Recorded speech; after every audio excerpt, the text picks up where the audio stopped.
Hey, this is 6 Bolt and Von Doom's lab.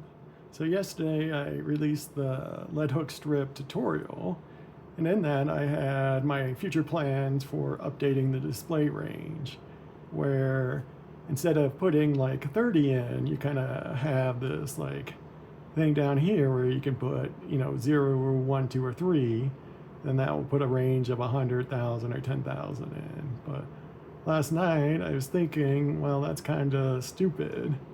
The better thing to do is just keep it as up here and then change the max count to max range.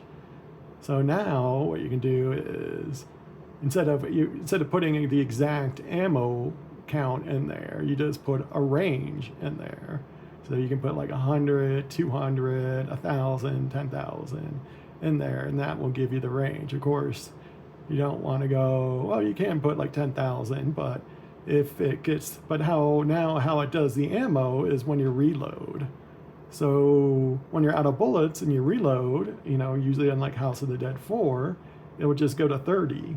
So then that will calculate all the stuff and only use 31 spaces in the array of like the 1,000 or whatever you put in.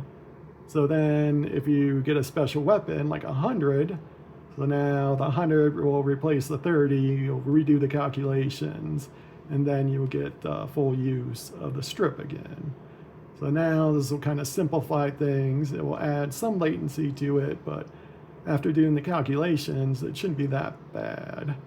So the Pico 2 core runs at 200 megahertz. So that's a clock every 5 nanoseconds. Well, what's a nanosecond? That's 1/1000th of a second. So every 5 billionths of a second, you get a clock cycle. And so when I calculated things, it's more kind of in the microsecond range. So it shouldn't be that bad. So that's why I kind of did this. So you can see here, I have like strips going. And here I have a Hook of the Reaper.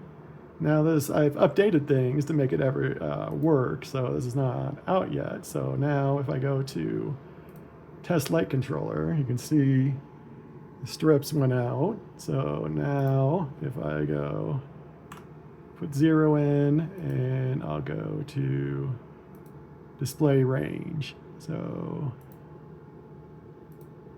now I'll fill in all the stuff.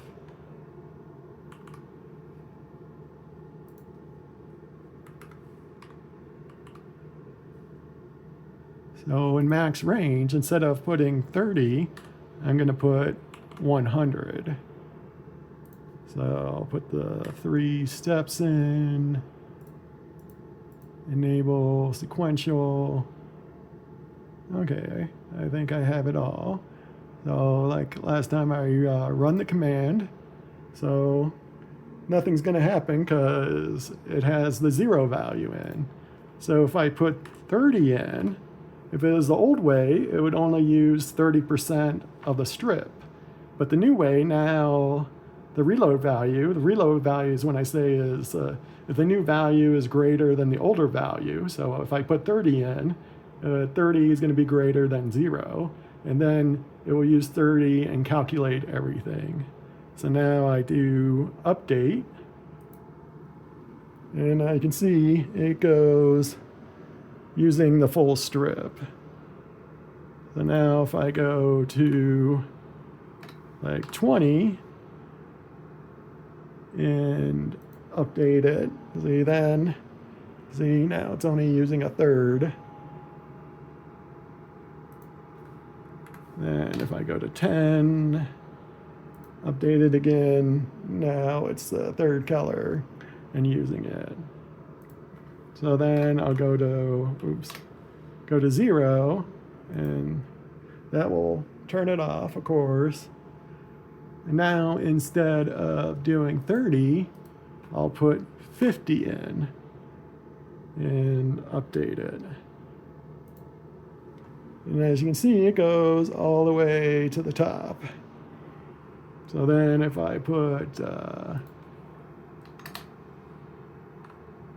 25 in, and update it. As you can see now, it is using half the strip. So this should make creating display game files a lot easier, because now you can just put the range in. And then, as I told people, I create a spreadsheet for all the emulators. So this is the spreadsheet, and you can tell here's ammo values. So then you know all the games that use ammo value. Then also here you can say, display life, what games have life in it. And also the game I have says how many players. So if it's 2-player, 1, 4, 3 in there. And also the ROM name and all that. So then you can see here the max values, the ammo and all that. So I think 100 should work for a lot of them. 100, 200. Only game I think I know where you can get a lot of ammo, I think it's like Aliens Armageddon or Aliens Extermination. I think it's one of those games. But the crazy thing, if you look at max life, actually Aliens Armageddon has 1,000. Then Terminator Salvation has like 1,000. Then what was it? Behind Enemy Lines on the M2 emulator has 2,700 for life.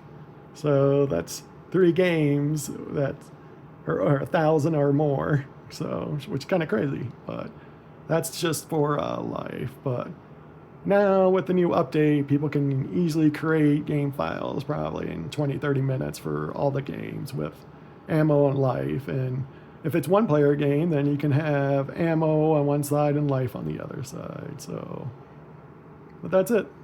Thanks. Bye.